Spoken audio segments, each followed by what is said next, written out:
அடுத்த ஸ்கில்லு கிளர் வினாக்கள் கேட்கும் திறன்.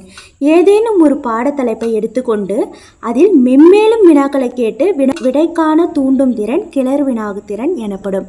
இப்போது ஒரு லெசனை எடுத்துக்கிட்டீங்க, அந்த லெசனுக்கு கொஷின் கேட்குறீங்க அப்படின்னா நிறையா கொஷின் கேட்கணும். அதாவது ஒரு கொஷின்லேருந்து இன்னொரு கொஷின் ஃபார்ம் பண்ணி கேட்கணும். ஒரு கொஷின் கேட்டு ஒரு ஆன்சர் வருதுன்னா அந்த ஆன்சர்லேருந்து இன்னொரு கொஷின் ஃபார்ம் பண்ணணும். இப்படி அடுத்தடுத்து மென்மேலும் கொஷின் கேட்டுகிட்டே போனீங்கன்னா அது கிளர் வினாக்கள். முதல் வினாவிற்கு மாணவன் அளித்த சரியான விடையை கொண்டு மேலும் ஒரு வினாவனை உருவாக்கி அவர்களின் பகுத்தறிவு, சிந்தனை, விழிப்புணர்வு ஆகியவற்றை வெளிப்படுத்தும் வினாவும் வினாக்களே கிளர் வினாக்கள் எனப்படும். அதாவது என்ன சொல்கிறாங்கன்னா, இப்போ நீங்கள் ஒரு கொஷின் கேட்குறீங்க, அந்த கொஷினுக்கு ஆன்சர் பண்ணுறாங்க, அந்த ஆன்சரை வச்சு இன்னொரு கொஷினை ஆட் பண்ணணும். அந்த ஆன்சரிலிருந்து நீங்கள் இன்னொரு கொஷினை உருவாக்கி கேட்கணும். அப்படி கேட்கும்போது அவங்களுடைய பகுத்தறிவு, விழிப்புணர்வு இந்த மாதிரி ஸ்கில்ஸை டெவலப் ஆகும். இதுதான் கிளர் வினாக்கள் திறன். நுண்ணலை கற்பித்தலில் இது முக்கியமான திறனாகும். மாணவர்கள் வினாக்களுக்கு விடையை கூற இயலாத போது அல்லது முழுமையான விடை அளிக்காத போது ஆசிரியர் கிளர் வினாக்களை பயன்படுத்துகின்றனர். இப்போ ஒரு கொஷின் கேட்டு அந்த கொஷினுக்கு ஆன்சர் பண்ண முடியும்னா அந்த கொஷினுக்கு சொல்லக்கூடிய சிமிலராக இப்போ கெஸ் பண்ணுற மாதிரி சொல்லுவோம் இல்லையா, கொஷின் கேட்போம், ஆன்சர் கண்டுபிடிக்கிறதுக்காக குழு மாதிரி கொடுக்கறது, அது கூட அந்த குழுவே கொஷினாக கேட்கறது. இதுதான் கிளர் வினாக்கள் பயன்படுத்துதல். கிளர் வினாக்களின் நோக்கம்: மாணவர்கள் சரியான விடை கூற ஊக்குவித்தல், முக்கிய பாடத்தலைப்புடன் தொடர்புடைய வினாக்களை கேட்டல், பல்வேறு ஆதரவான வினாக்களை கேட்டல், ஏற்கனவே பெற்ற அறிவுடன் புதிய அறிவை இணைத்தல், சிந்தனை, படைப்பாற்றல் மற்றும் பகுப்பாய்வு திறனை மேம்படுத்துதல். இப்போ ஒரு கிளர் வினா கேட்கறதுனால என்னென்ன ஏற்படுதுன்னா, மோட்டிவேஷன் ஆகுறாங்க, பகுத்தறிவு திறன் ஏற்படுது, சிந்திக்கிற திறன், ஏன்னா அடுத்தடுத்த கொஸ்டினுக்கு யோசிச்சுட்டே இருப்பாங்க, படைப்பாற்றல் திறன் இருக்கும். இப்போது அந்த சப்ஜெக்ட்டுக்கு ரிலேட்டடான கொஷினை கேட்கும்போது அவங்களுக்கு அந்த சப்ஜெக்ட் என்னங்கிறதையும் புரிய ஆரம்பிக்கும். கிளர் வினாக்களின் உட்கூறுகள்: தூண்டு செய்தியளித்தல், மீண்டும் மையப்படுத்துதல், விழிப்புணர்வு அதிகரித்தல், மேலும் தகவல்களை தீட்டுதல், மீண்டும் வழிகாட்டுதல். தூண்டு செய்தியளித்தல்: சில சமயங்களில் மாணவர்கள் தவறான விடையை கூறும் சூழலில் இருந்து சரியான விடை கூறும் சூழலுக்கு மாற ஆசிரியர் சில செய்திகளை அளித்தல் அல்லது சைகைகள் மூலம் கூறுதல் தூண்டும் செய்தியளித்தல் எனப்படும். இப்போது ஒரு ஸ்டூடெண்ட் தவறான ஆன்சர் சொல்கிறாங்கன்னா அப்போது நம்ம சரியாக சொல்கிறதுக்காக பக்கத்தில் வந்துட்டீங்க, ஆன்சருக்கு பக்கத்தில் வந்துட்டீங்க, இல்லை இன்னும் யோசிங்க அப்படின்னு சொல்லலாம். அந்த கொஷினுக்கு ஏற்ற மாதிரி க்ளூ கொடுக்கலாம், செய்திகள் ஏதாவது இன்ஃபர்மேஷன் கொடுக்கலாம், சைகைகள் மூலம் அவங்கள கரெக்டான ஆன்சர் சொல்கிறதுக்கு நம்ம தூண்டணும். அதுதான் தூண்டு செய்தியளித்தல். மேலும் தகவல் தேடுதல்: இம்முறையில் மாணவரின் ஆரம்ப விடை பாதி சரியாகவோ அல்லது முற்று பெறாமலோ இருக்கும்போது ஆசிரியர் ஒரு பொருளை பற்றி அதிகமான விவரங்கள் பெறவும் ஆரம்ப விடையின் விளக்கம் பெறவும் வேறென்ன என்ற போன்ற வினாக்களின் மூலம் மாணவர்களிடமிருந்து மேலும் தகவலை திரட்டலாம். இப்போ ஒரு கொஷினுக்கு ஆன்சர் பண்ணுறாங்கன்னா அந்த கொஷின் பாதி சரியாக இருக்குன்னா இப்போ வேற என்ன, அடுத்தடுத்து சொல்லுங்கள், வேற என்ன ஆன்சர் இருக்குது, வேறு ட்ரை பண்ணுங்கள் அப்படின்னு சொல்லி நம்ம இன்னும் அவங்கள வேறு ஆன்சர் சொல்கிறதுக்கு வேற என்னங்கிற கொஷினை கேட்டுகிட்டே இருந்தோம்னா அவங்க இன்னும் 2-3 ஆன்சர் சொல்லுவாங்க. அதுலேருந்து எது சரியோ அதை நம்ம இதுதான் சரி அப்படின்னு சொல்லி நம்ம எக்ஸ்பிளைன் பண்ணலாம். மீண்டும் மையப்படுத்துதல்: ஆசிரியர் வினாவிற்கு ஓரளவுக்கு சரியான பதிலை மாணவர் கூறும்போது இம்முறையை பயன்படுகிறது. மாணவரின் விடையை மீண்டும் மையப்படுத்தி வினாக்கள் கேட்டு மாணவரின் முந்தைய அறிவு புதிய அறிவோடு தொடர்புபடுத்தி சரியான பதிலை மற்றொரு முறை மூலம் காண செய்ய வேண்டும். இப்போ ஒரு ஆன்சர் சரியாக சொல்லிட்டாங்க, ஆல்ரெடி இந்த சப்ஜெக்டை படிச்சிருப்பாங்க, அப்போ அது புதிய அறிவையும் முந்தைய அறிவையும் தொடர்புபடுத்தி இப்போ சரியாக ஆன்சர் சொல்கிறதுக்கு மாணவரை தயார்படுத்தணும். இப்போது ஆல்ரெடி படித்த விஷயத்தையும் இப்போ படிக்கிற விஷயம் ரிலேட் பண்ணி ஆன்சர் பண்ணுற மாதிரி மீண்டும் ஒரு தடவை சொல்ல வைக்கணும். மீண்டும் வழிகாட்டுதல்: ஒரு வினாவை பல மாணவர்களிடம் மீண்டும் மீண்டும் கேட்பது மீண்டும் வழிகாட்டுதல் எனப்படும். இதன் மூலம் மாணவர்கள் பங்கேற்பு மிகுதியாகிறது, திருப்புதல் நடைபெறுகிறது. முக்கிய வினாவிற்கு ஆசிரியர் இம்முறையை கையாள வேண்டும். இப்போ ரொம்ப இம்பார்ட்டன்ட் கொஷின் கேட்குறோம் அப்படின்னா அது ஒரு ஸ்டூடெண்ட்கிட்ட மட்டும் இல்லாமல் எல்லா ஸ்டூடெண்ட்கிட்டையும் கேட்கணும். அப்போ ஒவ்வொரு ஸ்டூடெண்ட்டும் ஒவ்வொரு ஆன்சர் பண்ணுவாங்க, அப்போ எல்லா ஸ்டூடெண்ட்டோடைய பங்களிப்பும் அதில் இருக்கும். இப்போ இந்த மாதிரி முக்கியமான கொஷனுக்கு இந்த மாதிரி பண்ணும்போது திருப்புதல் நடைபெறும்னா ரிவைஸ் பண்ணலாம், ஒரு டைம் ரிவைஸ் பண்ண மாதிரியும் இருக்கும். ஸ்டூடெண்ட்டும் ஆர்வமாக அந்த கொஷினுக்கே ஆன்சர் பண்ணுவாங்க. எல்லோரும் சேர்ந்து ஆன்சர் பண்ணாங்கன்னாவே அது எப்படி இருக்கும், ஒரு ஆர்வமாக மோட்டிவேஷனாக இருக்கும், அந்த கிளாஸை எந்துவாக இருக்கும். விழிப்புணர்வு அளித்தல். இம்முறையில் ஏன், எப்படி போன்ற வினாக்கள் கேட்கப்பட்டு சரியான விடைகளை வரவழைப்பதன் மூலம் மாணவர்களின் பகுத்தறிவு, விழிப்புணர்வு ஆகியவை அதிகரிக்கப்படுகிறது. இப்போது ஒரு கொஷின் கேட்டு அதை ஆன்சர் பண்ணால் ஏன் இந்த ஆன்சர் சொல்கிறீங்க, ஏன், எப்படி அப்படிங்கிற கொஷின் மூலமாக அவங்கள இன்னும் ஆன்சர் பண்ண வைக்கலாம், ஃப்ரீப்பாக ஆன்சர் பண்ண வைக்கலாம். அப்போது வந்து அவங்களுடைய விழிப்புணர்வு ஸ்கில்ஸும் பகுத்தறிவும் ஏற்படும், அதிகரிக்க செய்யும். பகுத்தறிவு அப்படின்னா நிறைய யோசித்து இதுதான் கரெக்டு அப்படின்னு சொல்லி அவங்களுக்குன்னு ஒன்று தோணும் இல்லையா, அதுதான் பகுத்தறிவு. அடுத்த ஸ்கில் தூண்டல் மாற்றுத்திறன்.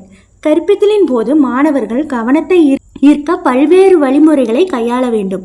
ஏனெனில் கற்றல் என்பது மாணவர்களின் கவனத்தை சார்ந்து அமைகின்றது. இதற்காக ஆசிரியர் செய்யும் பல்வேறு செயல்களே பல்வகை தூண்டுதல் எனப்படும். இப்போது லெசனை நடத்தும் போது நிறைய ஸ்கில்ஸை நம்ம யூஸ் பண்ணணும். அப்போ தான் ஸ்டூடெண்ட்டோட கவனத்தை வந்து அந்த லெசன் மேலே வைப்பாங்க. அதனால் ஒரு லெசனை நீங்கள் நடத்துனீங்கன்னா எல்லா ஸ்கில்ஸும் யூஸ் பண்ணி தான் நடத்தணும். அப்போ தான் அந்த ஸ்டூடெண்ட் வந்து அந்த சப்ஜெக்டில் கவனம் செலுத்துவாங்க.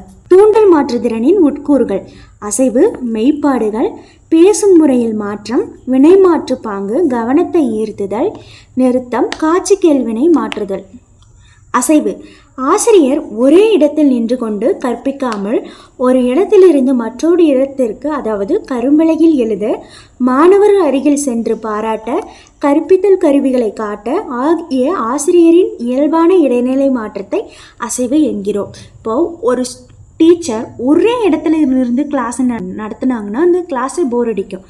போர்டை யூஸ் பண்ணுறது, சார்ட் இருந்தால் அந்த சார்ட்டை எடுத்து காட்டுறது, புக்ஸை எடுத்து காட்டுறது, கருவிகள், கற்பித்தல் கருவிகள் ஏதாவது இருந்துச்சுன்னா அதை எடுத்து காட்டுறது, அப்புறம் ஸ்டூடெண்ட்டுக்கு பக்கத்தில் போய் வெரி குட் பாராட்டுற விஷயங்கள், இது மாதிரி அவங்க அங்கேயும் இங்கேயும் அசைஞ்சிக்கிட்டே இருப்பாங்க. அதுதான் அசைவு.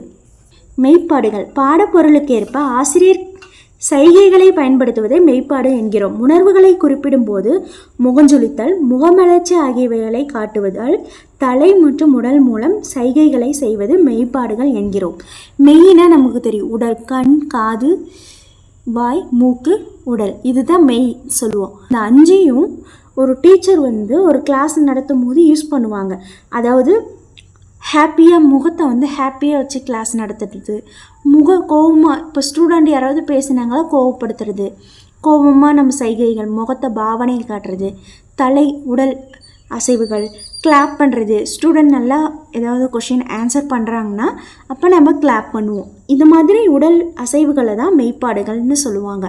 பேசும் முறையில் மாற்றம்: வகுப்பில் ஆசிரியர் கற்பிக்கும் போது ஒரே சீரான பேச்சு கற்பவருக்கு சலிப்பை ஏற்படுத்தும். எனவே கற்பித்தலின் போது குரலில் ஏற்றத்தாழ்வுகள் வேண்டும்.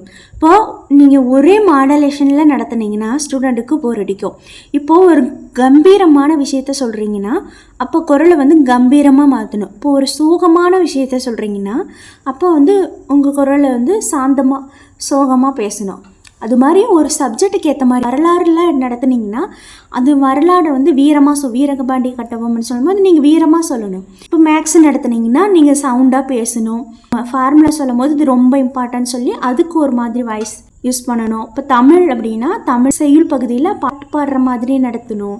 இப்போது ஒரு கதை சொல்கிறீங்கன்னா அந்த கதை ஸ்டோரி எந்த மாதிரி சொல்லணுமோ அந்த மாதிரி ஒரு சப்ஜெக்ட்டுக்கு ஏற்ற மாதிரி ஒவ்வொரு டாபிக் ஏற்ற மாதிரி நம்மளுடைய குரலை வந்து மாற்றணும்.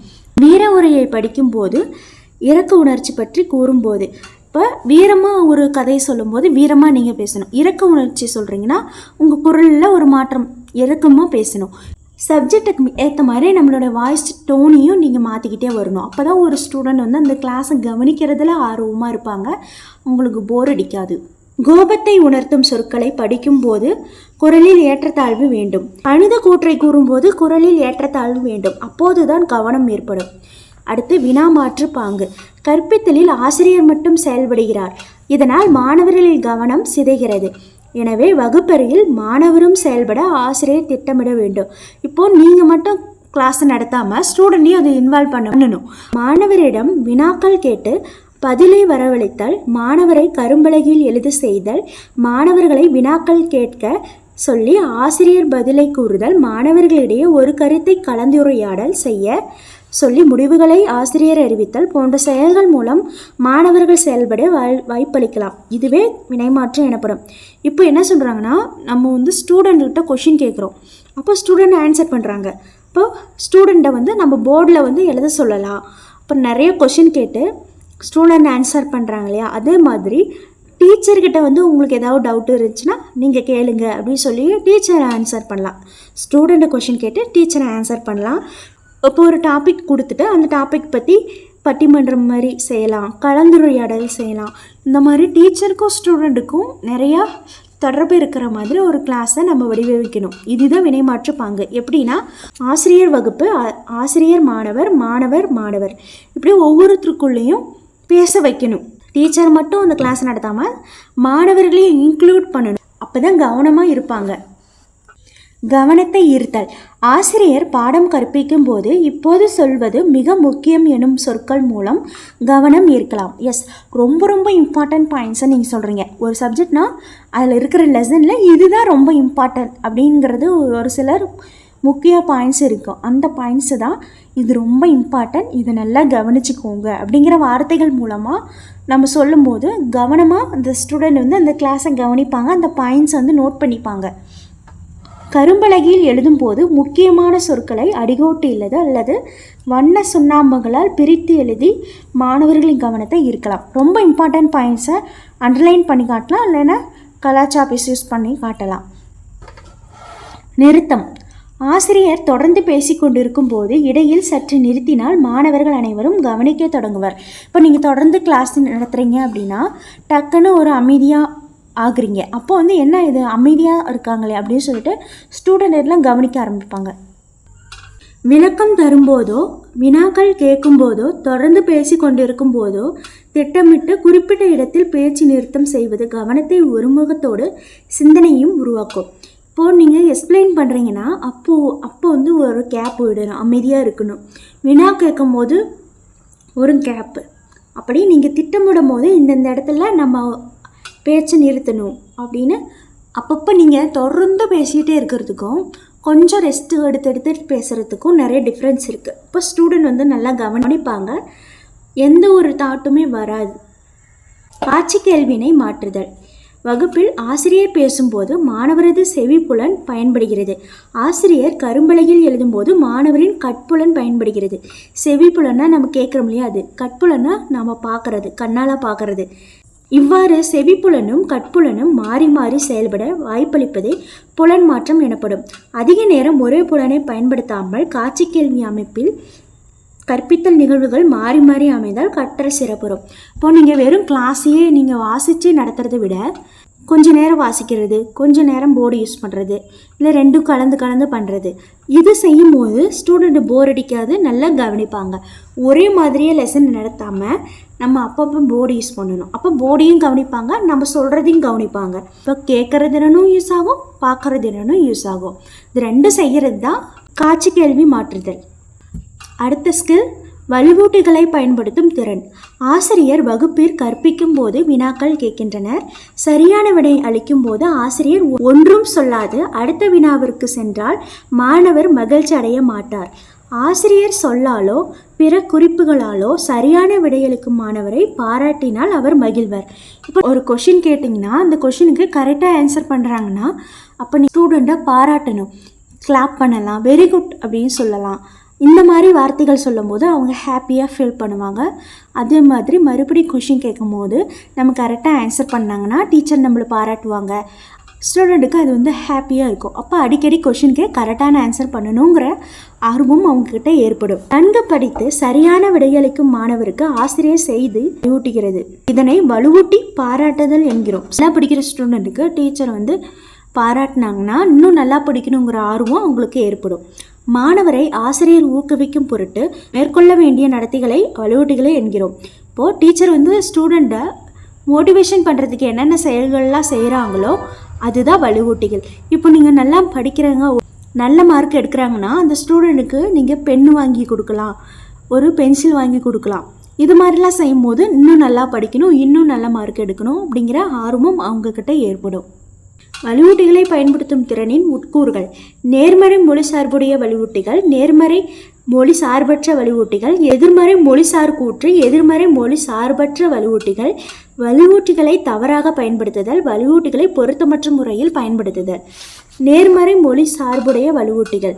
மாணவர்கள் சரியான விடையளிக்கும் போது நன்று, சரி, மிக நன்று, அருமை, சிறப்பானது, மேலும் சொல்க போன்ற மொழி சார்புடைய வலுவூட்டிகளை ஆசிரியர் பயன்படுத்த வேண்டும். அதாவது பாசிட்டிவாக சென்டென்ஸ் யூஸ் பண்ணி அவங்கள பாராட்டுறது. வெரி குட், சூப்பர், நல்லா பண்ணுறீங்க, இன்னும் நல்லா சொல்லுங்கள், மென்மேலும் சொல்லுங்கள், சிறப்பு, இந்த மாதிரி பாசிட்டிவான வார்த்தை யூஸ் பண்ணி அவங்கள மோட்டிவேஷன் பண்ணுறது தான் நேர்மறை மொழி சார்புடைய வலுவூட்டிகள். நேர்மறை மொழி சார்பற்ற வலுவூட்டிகள். ஒரு மாணவன் வினாவிற்கான சரியான பதிலை கூறும்போது ஆசிரியர் மொழி சார்பற்ற வலுவூட்டிகளை பயன்படுத்தி முகமலர்ச்சி மூலம் அல்லது உடல் மொழியின் மூலம் வெளிப்படுத்த வேண்டும். இப்போது வார்த்தைகள் யூஸ் பண்ணாமல் நீங்கள் உங்களுடைய ஃபேஸ் எக்ஸ்ப்ரெஷன், நீங்கள் உடல் அசைவுகள்னால் கிளாப் பண்ணுறது, இந்த மாதிரியும் உங்களை பாராட்டலாம். ஆசிரியர் கற்பித்தலில் ஈடுபட்டு இருக்கும்போது அதிகளவு வலுவூட்டிகளை பயன்படுத்த வேண்டும். இதன் மூலம் மாணவர்களின் பங்களிப்பு அதிகமாகும். பாராட்டணும், கிளாப் பண்ணணும், முக மலர்ச்சியோட கிளாஸ் நடத்தணும், இந்த மாதிரிலாம் செஞ்சிங்கன்னா ஸ்டூடெண்டோட பங்களிப்பு அதிகமாக இருக்கும். அவங்க ஆர்வமாக அந்த கிளாஸை கவனிப்பாங்க. எதிர்மறை மொழிசார் கூற்று. ஆசிரியர் வகுப்பில் எதிர்மறை வலுவூட்டிகளை பயன்படுத்தக்கூடாது. உனக்கு ஒன்றும் தெரியாது, நீ உருப்பட மாட்டாய், உன்னால் தேர்ச்சி பெற இயலாது, நீ முன்னேற்ற அடைய மாட்டாய் போன்ற எதிர்மறை மொழிசார் கூற்றுகளை வகுப்பில் பயன்படுத்தக்கூடாது. ஸ்டூடெண்ட்டை நெகட்டிவாக நீங்கள் சொல்லும் போது அவங்களுக்கு எந்த ஒரு ஆர்வமே இருக்காது, அந்த கிளாஸை கவனிக்க மாட்டாங்க, நாம் இப்படி தான் போல அப்படின்னு சொல்லி அவங்களே தவறாக நினச்சிப்பாங்க, நெகட்டிவாக மாறிடுவாங்க. உனக்கு எதுவுமே தெரியாதுன்னு ஒரு டீச்சர் சொன்னாங்கன்னா நமக்கு எதுவுமே தெரியாது தான் போல் அப்படின்னு நினச்சிப்பாங்க. நல்லா படிக்காத ஸ்டூடெண்ட்டு கூட உன்னால் முடியும், நீ ட்ரை பண்ண அப்படின்னு நம்ம பாசிட்டிவாக சொன்னோம்னா அவங்களும் நல்ல மார்க் எடுக்கிற அளவுக்கு நல்லா படிக்க ஆரம்பிப்பாங்க. இது மாதிரி நீங்கள் திட்டுனீங்கன்னா அவங்க படிக்கவே மாட்டாங்க, நம்ம இப்படி தான் போல் அப்படின்னு நினச்சிப்பாங்க, சோகமாக மாறிடுவாங்க, அந்த கிளாஸையும் கவனிக்க மாட்டாங்க, அந்த டீச்சரையும் அவங்களுக்கு பிடிக்காது. அதனால் இந்த மாதிரி வார்த்தைகளை பயன்படுத்துறதை தவிர்த்துக்கணும். எதிர்மறை மொழிசார்பற்ற வலுவூட்டிகள். எதிர்மறை மொழிசார்பற்ற வலுவூட்டிகளான பாவனைகள் மூலம் பயமுறுத்துதல், கோபப்படுத்துதல், பதிலளிக்கும் மாணவர்களிடமிருந்து விலகி செல்வது போன்றவற்றை ஆசிரியர் வகுப்பில் பயன்படுத்தக்கூடாது. நெகட்டிவான வார்த்தைகள் இல்லாமல் நம்ம பாடி லாங்குவேஜ் மூலமாகவே ஸ்டூடெண்ட்டை பயமுறுத்துறது, கோபப்படுத்துறது, இப்போ ஆன்சர் ஒருத்தர் சொல்கிறாங்கன்னா அதை கண்டுக்காமல் போகிறது, இந்த மாதிரி விஷயங்களாம் எதிர்மறை மொழிசார்பற்ற வலுவூட்டிகள். இதை யூஸ் பண்ணவே கூடாது. வலுவூட்டிகளை தவறாக பயன்படுத்துதல். ஒரு மாணவன் வினாவிற்கு தவறான பதிலளிக்கும் போது ஆசிரியர் முட்டாள், நிறுத்து, போதும் அல்லது கோபமான முகத்தை காட்டுதல் போன்ற செயல்களில் ஈடுபடக்கூடாது. ஒரு ஸ்டூடெண்ட் தவறாக ஆன்சர் பண்ணுறாங்கன்னா முட்டாள், நிறுத்து, இது தப்பு, போது, நிறுத்து அப்படின்னு நம்ம கோபமாக சொல்லக்கூடாது. இப்படி செய்தால் மாணவனின் மனம் பாதிக்கப்பட்டு அந்த பாடத்தில் உள்ள ஆர்வம் குறையும். இப்போது ஒரு ஆன்சர் தவறாக சொல்லிட்டாங்கன்னா முட்டாள், உனக்கு ஒன்றுமே தெரியாது, தப்பு அப்படின்னு சொல்லி நம்ம நெகட்டிவாக சொல்லக்கூடாது. தப்பாக ஆன்சர் சொல்கிறாங்கன்னா பக்கத்தில் இருக்க ஸ்டூடெண்ட் எழுந்திரிச்சு அவர்கிட்டயே இதே கொஷின் கேட்கலாம். அவங்க சரியாக ஆன்சர் பண்ணாங்கன்னா கேட்டுக்கிட்டியா, இதுதான் கரெக்டான ஆன்சர், புரிஞ்சுதா அப்படின்னு சொல்லிட்டு நம்ம பாசிட்டிவாக அவங்கள பேசணுமே தவிர முட்டாள், உனக்கு ஒன்றுமே தெரியாது, போதும், நிறுத்து, அந்த மாதிரி வார்த்தைகளை பயன்படுத்தக்கூடாது. கோபமாக முகத்தையும் காட்டக்கூடாது. ஏன்னா மாணவர்கள் மன ரீதியாக பாதிக்கப்படுவாங்க, அந்த சப்ஜெக்டையும் குறைஞ்சு போயிடும். வலுவூட்டிகளை பொருத்தமற்ற முறையில் பயன்படுத்துதல்.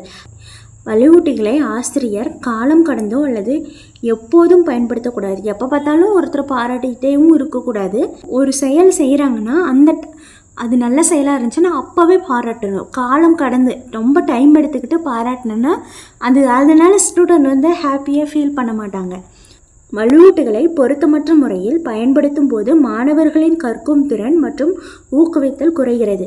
இப்போது கரெக்டான டைமில் நீங்கள் வலுவூட்டிகளை பயன்படுத்தலைன்னா அவங்களுக்கு அந்த கிளாஸ் மேலேயே ஆர்வமே இருக்காது, கவனிக்கவும் மாட்டாங்க, நல்லா படிக்க மாட்டாங்க.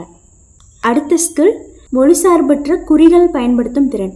செய்திகளை வார்த்தைகளின்றி வெளிப்படுத்துவது மொழிசார்பற்ற குறிகள் எனப்படும். அதாவது நம்ம வார்த்தைகள் யூஸ் பண்ணாமல் செய்கிறது தான் மொழிசார்பற்ற குறிகள். மொழியின் மூலம் அளிக்கப்படும் செய்திகளை நாம் நிறுத்திவிடலாம், ஆனால் மொழிசார்பற்ற குறிப்புகளை நம்மால் நிறுத்த இயலாது. ஆசிரியர் மொழிசார்பற்ற குறிப்புகளை பயன்படுத்துவதற்கான காரணங்கள். வார்த்தைகள் ஒரு எல்லைக்குட்பட்டவை. எண்ணிலடங்காத இடங்களில் வார்த்தைகளால் கூறுவதை விட மொழிசார்பற்ற குறிகள் அதிக பயனுள்ளதாக அமைகின்றன. மொழிசார்பற்ற குறிகள் சக்தி மிக்கவை. அவை நம்முடைய உள் மனதின் உணர்வுகளை வெளிப்படுத்துகின்றன. மொழிசார்பற்ற குறிகள் பெரும்பாலும் உண்மையானதாகவே இருக்கும். மொழிசார்பற்ற குறிப்புகள் உணர்வுகள், எண்ணங்கள் ஆகியவற்றை வெளிப்படுத்துகின்றன. அதிக சிக்கலான வாய்மொழி சிந்தனைகளை எளிதாக மொழிசார்பற்ற குறிப்புகள் மூலம் அளித்துவிடலாம். இப்போ உடல் அசை மொழிசார்பற்ற குறிப்புனா வார்த்தைகள் யூஸ் பண்ணாமல் நம்ம உடல் அசைவுகள் மூலமாக தெரியப்படுத்தி சொல்கிறது. மொழிசார்பற்ற குறிப்புகள் பயன்படுத்தும் திறனின் உட்கூறுகள். இந்த உட்கூறுகள் தெரிஞ்சிச்சுன்னா மொழிசார்பற்ற குறிப்புகள்னா என்னன்னு உங்களுக்கு தெரிஞ்சிடும். உடல் மொழி நெருங்கிய நிலை, தொடுதல், கண் தொடர்பு, செய்திகள் அளிப்பதில் நேரம், மனம், உணர்வுகளை வெளிப்படுத்துதல். உடல் மொழி. உடல் அசைவானது சில குறிப்பிட்ட வார்த்தைகளை வெளிப்படுத்தும் தன்மை கொண்டது. பாடப்பொருளை விளக்கவும் மாணவர்கள் பாராட்டவும் உடல் மொழியை பயன்படுத்துகிறோம். ஒரு பொருளின் உருவம் அல்லது அளவனை குறிக்க உடல் மொழியை எளிதில் பயன்படுத்தலாம். பொருளை பற்றியோ ஒரு லெசனை எக்ஸ்பிளைன் பண்ணும் போதையோ நம்ம கையை நம்ம ஆட்டி எக்ஸ்பிளைன் பண்ணுவோம். இப்போது ஒரு பெரிய பொருள் அப்படின்னா இது சின்ன பொருள், இது பெருசு அப்படின்னு சொல்லி நம்ம கையை அசைவது மூலமாகவே அந்த பொருளோட உருவத்தை பற்றி நம்ம சொல்ல முடியும். இப்படி நம்ம உடல் அசைவுகளை காட்டுறது தான் உடல் மொழி. நெருங்கிய நிலை. ஒரு மாணவனுக்கு செய்தினை அளிக்க அல்லது சிக்கலான நடத்தை கொண்ட மாணவனை கட்டுப்படுத்த ஆசிரியர் அவர்களை நெருங்கி செய்திகளை மொழிசார்பற்ற குறிகள் மூலம் வழங்குவார். இத்தகைய நெருங்கிய நிலை என்கிறோம். இப்போது ஒரு ஸ்டூடெண்ட்டுக்கு பக்கத்தில் போய் சொல்லிக் கொடுக்கறது, இதுதான் நெருங்கிய நிலை. தொடுதல். பிறரை தொடுதல் மூலம் செய்தியளிப்பது மிகவும் அடிப்படையான முறையாகும். சில நேரங்களில் ஏதேனும் சிக்கல் இருந்தால் இம்முறையின் மூலம் செய்திகளை மொழிசார்பற்ற முறை மூலம் அளிக்கப்படுகின்றன. கண் தொடர்பு. ஒருவனின் ஆர்வம் குறைந்து காணப்பட்டால் நேரடியாக கண் தொடர்பு மூலம் அதனை சரி செய்கின்றோம். இப்போ ஸ்டூடெண்ட்டு ஆர்வம் குறைஞ்சி வேறு எங்கேயோ பார்த்துக்கிட்டு இருந்தாலோ இல்லை பக்கத்தில் இருக்கிற ஸ்டூடெண்ட்டை பார்த்தாலோ பேசிக்கிட்டு இருந்தாலோ, இப்போ நம்ம ஒரு டீச்சர் அந்த ஸ்டூடெண்ட்டே நம்ம பார்த்தோம்னா டீச்சர் நம்மளை பார்க்குறாங்க அப்படின்னு சொல்லிட்டு அந்த வேறு எங்கேயும் டிஸ்ட்ராக்ஷன் ஆகலாமல் பாடத்தையே கவனிப்பாங்க. அதிகளவு கண் தொடர்பானது பயமுறுத்தும் மனப்பான்மையை தோற்றுவிக்கும். இப்போ ஒரு ஸ்டூடெண்ட்டை பார்த்துக்கிட்டே இருந்தோம்னா அந்த ஸ்டூடெண்ட் பயந்துப்பாங்க. செய்திகளை அளிப்பதில் நேரம். காத்திருக்கும் நேரத்தை அதிகப்படுத்தும் போது மாணவர்களுக்கு கேட்க மற்றும் சிந்திக்க வாய்ப்பளிக்கப்படுகிறது. கூச்ச சுபாவம் உள்ள மாணவர்களுக்கு காத்திருக்கும் நேரத்தை 5 மணித்துளிகள் வரை நீடிக்கலாம். காத்திருக்கும் நேரத்தை அதிகப்படுத்துவதன் மூலம் மாணவர்கள் மேல்நிலை அறிவாற்றல் திறன்களை கொண்டு பதிலளிப்பர். இப்போ நீங்கள் ஒரு கொஷினை கேட்குறீங்கன்னா அந்த கொஷினுக்கு ஆன்சர் பண்ணுறதுக்கு ஸ்டூடெண்ட்டுக்கு டைம் கொடுக்கணும். அந்த டைமில் அவங்க சிந்தித்து கரெக்டான ஆன்சர் பண்ணுவாங்க. இப்போ கூச்ச சுபாவம் உள்ள ஸ்டூடெண்ட் இருக்காங்க இல்லையா, அவங்க எல்லாரும் முன்னாடியும் பதில் சொல்கிறதுக்கு கூச்சப்படுவாங்க. அப்போ அவங்களுக்கு டைம் கொடுத்து சொல்லுங்கள், பரவாயில்ல நீங்கள் சொல்லுங்கள், உன்னால் ஆன்சர் பண்ண முடியும் அப்படின்னு சொல்லிட்டு கொஞ்சம் டைம் கொடுக்கலாம். அவங்களுக்கு யோசித்து சரியான பதிலை சொல்லுவாங்க. மனதை கொண்டு சில பொருட்கள் நம்மால் அடையாளம் காண இயலும். கீழ் வகுப்புகளுக்கு இம்முறை அதிகம் பயன்படுகிறது. உணர்ச்சிகளை வெளிப்படுத்துதல். மனநிலை. மாணவர்களின் கவனம் அல்லது பங்களிப்பு ஆகியவற்றை அறிந்து கொள்ள மனநிலை உதவுகிறது. ஒரு ஸ்டூடெண்ட் மனநிலை சரியாக இருந்தால் தான் அந்த கிளாஸில் அவங்க கவனிப்பாங்க, அந்த கிளாஸில் ஆக்டிவாக பங்களிப்பாங்க, எல்லா வேலையுமே செய்வாங்க. அப்போது ஒரு நல்ல மனநிலை இருந்தால் தான் நல்லா படிக்கவே முடியும்.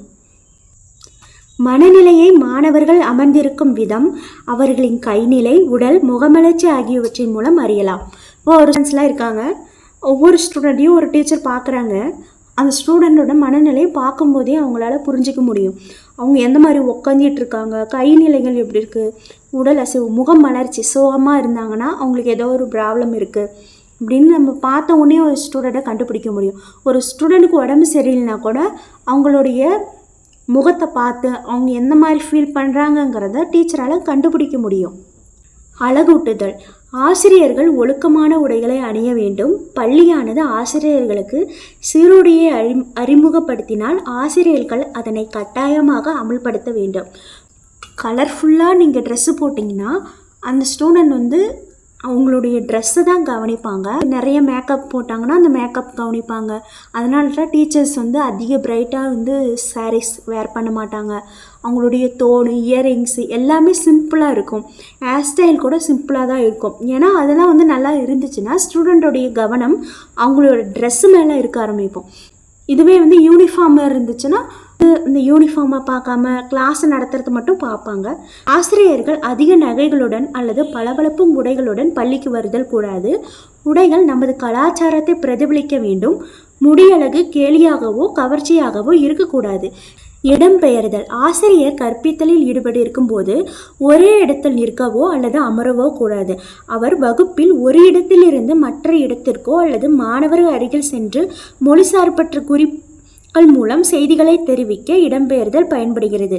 இப்போது அங்கேயும் நடந்துக்கிட்டே இருக்கணும். ஒரே இடத்துல நின்று கிளாஸ் நடக்காமல் நடந்துக்கிட்டே கிளாஸ் நடத்தலாம். ஸ்டூடெண்ட்டுக்கு அருகில் போயிட்டு வரலாம். போர்டு யூஸ் பண்ணலாம். அடுத்த ஸ்கில் முடிக்கும் திறன். இது ரொம்ப ரொம்ப இம்பார்ட்டன்ட். ஏன்னா ஒரு கிளாஸை ஆரம்பிக்கிறது எப்படியோ அதே மாதிரி தான் நல்ல முறையில் முடிக்கவும் செய்யணும். ஒரு பாடத்தை சிறப்பான முறையில் கற்பித்த பின் அதனை முடித்து காட்டுவது கற்றலுக்கு சிறப்பாக தோன்றும். எப்படி நீங்கள் ஸ்டார்டிங் எப்படி ஆர்வமாக சூப்பராக கிளாஸ் நடத்துகிறீங்களோ அதே மாதிரி எண்டிங்கும் ஆர்வமாக சூப்பராக கிளாஸ் நடத்தணும். அவ்வாறு முடித்து காட்டும் போது தான் மாணவர்களுக்கு ஒரு மனநிறைவு ஏற்படும். எஸ், இந்த லெசன் ஃபுல்லாக நமக்கு புரிஞ்சிடுச்சு அப்படிங்கிற ஒரு மனநிறைவு ஸ்டூடெண்ட்டுக்கு ஏற்படும். முடிக்கும் திறன் உட்கூறுகள். கருத்துக்களை தொகுத்து கூறல், புத்தறிவை பயன்படுத்த வாய்ப்பு, முன்னறிவுடன் இணைப்பு, மேலும் கற்றலுக்கு வாய்ப்பு. கருத்துக்களை தொகுத்து கூறல். பாடம் கற்பிக்கும் போது ஆசிரியர் பாடக்கருத்துக்களை விளக்க பல்வேறு செய்திகளை கூறியிருக்கலாம். பாடம் முடித்த பின் பாடக்கருத்தினை தொகுத்து கூற வேண்டும். அப்போதுதான் நாம் என்ன கற்றுக்கொண்டோம் என்பதை மாணவர்கள் மனதில் கொள்வர். இப்போ நீங்கள் ஒரு லெசனை புரிய வைக்கிறதுக்காக நிறைய விஷயங்கள் சொல்லுவீங்க. ரியல் லைஃப்பில் நடக்கிறது, புக்கில் என்ன கொடுத்துருக்காங்களோ அதை எக்ஸ்பிளைன் பண்ணி நல்லா சொல்லி கொடுப்பீங்க. நிறைய செய்திகளை ஸ்டூடெண்ட்டுக்கு சொல்லி கொடுத்துருப்போம். இப்போ லாஸ்ட்டாக நீங்கள் முடிக்கும் போது என்ன பாயிண்ட்ஸ் ரொம்ப முக்கியம் அப்படின்னு சொல்லி அதை சுருக்கி தொகுத்து இதுதான் ரொம்ப இம்பார்ட்டன்ட் அப்படின்னு சொல்லி லாஸ்ட்டாக ஒரு ஓவர் ரிவ்யூ கொடுக்கறது. இதுதான் முக்கியம் அப்படின்னு சொல்லி கடைசியாக நீங்கள் சொல்கிறீங்களா, அதுதான் ரொம்ப இம்பார்ட்டன்ட். இதுதான் ஸ்டூடெண்ட் மைண்டில் ஃபிக்ஸ் பண்ணிப்பாங்க. புத்தறிவை பயன்படுத்த வாய்ப்பு. புதிய அறிவை மாணவர்களுக்கு கற்பித்த பின்பு அதனை எந்த சூழ்நிலையில் எப்படி பயன்படுத்த வேண்டும் என்பதை மாணவர்களுக்கு குறிப்பிட்டு எடுத்துக்காட்டுகளை அளிக்க வேண்டும். இப்போ நம்ம லெசனை நடத்தி முடிச்சதுக்கப்புறமா இந்த லெசனை நீங்கள் எங்கள் வாழ்க்கையில் எங்கே யூஸ் பண்ணுறீங்க அப்படிங்கிறதையும் எக்ஸாம்பிள் மூலமாக சொல்லிக் கொடுக்கணும். அப்போது தான் கற்ற அறிவு எங்கெங்கு பயன்படுகிறது என்பதை அறிந்து கொள்வதோடு பாட அறிவினை முக்கியத்துவத்தையும் மாணவர் அறிகின்றனர். இப்போ நீங்கள் ஒரு லெசனை படிச்சுட்டீங்க, அந்த லெசன் எங்கெல்லாம் யூஸ் ஆகுதுன்னு தெரிஞ்சாதான் இப்போ நம்ம வாழ்க்கையில் அந்த இடத்துல அந்த லெசனை ஞாபகப்படுத்தி அந்த இடத்துல நம்மளால் யூஸ் பண்ண முடியும். முன்னறிவுடன் இணைப்பு. பாடத்தை நடத்தி முடித்த பின் புதிய அறிவை மாணவர்கள் ஏற்கனவே பெற்ற அறிவுடன் தொடர்பு படுத்த வேண்டும். இவ்வாறு தொடர்பு படுத்தும் போது புதிய அறிவு தெளிவாக அறிந்து கொள்ள வேண்டும். ஆல்ரெடி படித்த விஷயத்தையும் இப்போ படித்த விஷயத்தையும் நம்ம நல்லா தெரிஞ்சுக்கிட்டோம்னா இப்போ புதுசாக ஒரு விஷயத்தை கற்றுக்கிட்டோம் இல்லையா, அதில் தெளிவாக ஒரு புரிதல் ஏற்படும். மாணவர் அறிவில் வளர்ச்சி அடைந்ததாக உணர முடியும். மேலும் கற்றலுக்கு வாய்ப்பு. மாணவர் பெற்ற புதிய அறிவானது அடுத்து பெறப்போகும் அறிவோடு தொடர்பு படுத்துதல் வேண்டும். இதன் தொடர்ச்சியாக என்னென்ன கருத்துக்களை மேலும் அறிந்து கொள்வீர்கள் என்று கூறும்போது மாணவர்கள் மேலும் கற்றலுக்கு ஆயுதமாகின்றனர். இப்போது அடுத்தடுத்த லெசனில் இதெல்லாம் கற்றுக்க போகிறோம், இதை புதுசாக இன்னும் இதை விட அட்வான்ஸ் லெவல் கற்றுக்க போகிறோம் அப்படின்னு அடுத்த கிளாஸில் என்ன நடக்கிறதோ அதையும் சேர்ந்து இந்த கிளாஸில் சொல்லும் போது அவங்க அடுத்து இதை படிக்கிறதுக்கான ரெடி ஆகிடுவாங்க. ஆயுதமாகுவாங்கன்னா அதுக்கு தகுந்த மாதிரி ரெடி ஆகிப்பாங்க. இன்னும் இதை பற்றி நம்ம படிக்க வேண்டியது இருக்குது அப்படின்னு சொல்லிட்டு அதுக்கு தகுந்த மாதிரி மைண்டை ஃபிக்ஸ் பண்ணிப்பாங்க. அவ்வளோதான், இதோட ஸ்கில்ஸ் முடிஞ்சது. இந்த ஸ்கில்ஸ்லாம் ரொம்ப ரொம்ப இம்பார்ட்டன்ட். நீங்கள் ஒரு டீச்சர்னால் இந்த ஸ்கில்ஸ்லாம் தெரிஞ்சால் தான் நீங்கள் ஒரு டீச்சராகவே ஆக முடியும். அப்போ எந்தளவுக்கு இம்பார்ட்டன்ட் கொஷின். அதனால் நீங்கள் இந்த எக்ஸாமுக்கு இந்த கொஷினையும் நல்லா படிச்சுக்கிட்டிங்கன்னா கம்பல்சரி 10 மார்க்லேயோ இல்லை 5 மார்க்லேயோ கம்பல்சரி கேட்பாங்க. அந்தளவுக்கு ரொம்ப இம்பார்ட்டண்டான கொஷினு. இந்த வீடியோ உங்களுக்கு புரிஞ்சதுன்னா என்னோடய சேனலை சப்ஸ்கிரைப் பண்ணுங்கள், லைக் பண்ணுங்கள், ஷேர் பண்ணுங்கள். கண்டிப்பாக லைக் பண்ணுங்கள். லைக் பண்ணால் தான் இந்த வீடியோ வந்து மற்றவங்களுக்கும் ரெக்கமெண்ட் ஆகும். நீங்கள் நிறைய பேர் பார்க்குறீங்க, ஆனால் லைக் தான் பண்ண மாட்டேங்கிறீங்க. தயவு செஞ்சு லைக்கும் பண்ணுங்கள். உங்களுடைய ஃப்ரெண்ட்ஸுக்கு ஷேர் பண்ணிங்கன்னா அவங்களுக்கும் இந்த வீடியோ யூஸ்ஃபுல்லாக இருக்கும். அவங்களும் நல்ல மார்க்ஸ் எடுப்பாங்க. தேங்க்ஸ் ஃபார் வாட்சிங்.